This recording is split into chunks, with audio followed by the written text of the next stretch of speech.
Dalawa ang pwede nating gawin, ituloy o ibasura. Ang dismissal, ibasura. I am not proposing na ibasura. Yun nga ang pakiusap ko kay Senator Bato, and I will restate it. Yung ituloy, dalawang klaseng ituloy. Bukas, babasahin, and then i-issue yung summons. But that will not stop Senator Bato or any one of us from questioning pag binasa ng prosecutors tomorrow, yan ba ay fourth impeachment complaint? Balik na naman tayo sa step 1 ngayon. Yung remand ay ibalik sa House at and maybe I can state it, Mr. President, no? So ang aking pong amendment ay ibalik sa House at ipa-certify sa House na number 1, including the circumstances na hindi nila violate yung Constitution in entertaining more than one impeachment complaint in 1 year. Number 2, na interesado silang ituloy ang impeachment complaint. At pangatlo,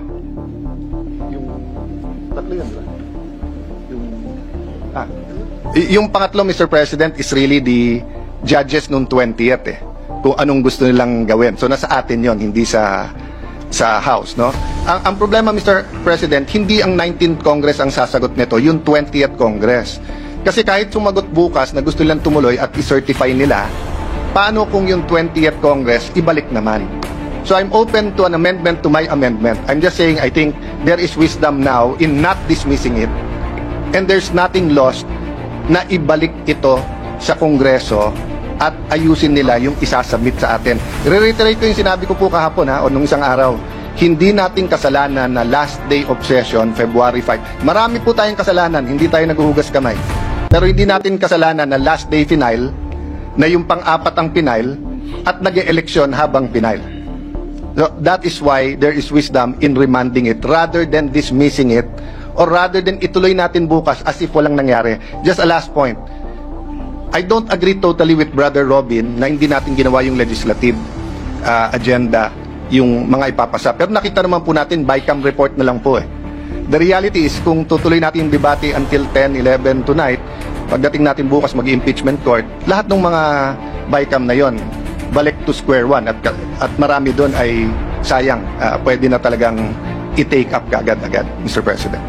So the amendment is instead of dismissing, is ibalik sa Kongreso, and then subject to style, no? I-certify ng Kongreso na hindi nila linabag ang konstitusyon, in more than one filing, and number 2, na interesado silang ituloy at sino yung nakatak ng prosecutors nila. All those in favor of the motion of Senator Cayetano, as read and as you can see in the screens before you, please raise your hands. Kindly.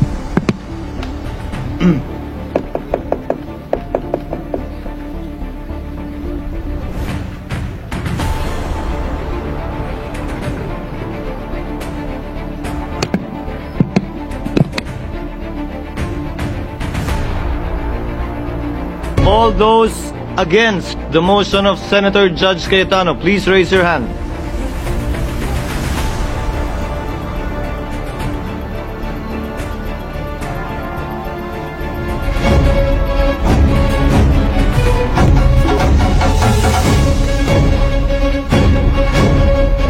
With 18 affirmative votes, 5 negative votes, 0 abstention, the motion of Senator Cayetano is carried.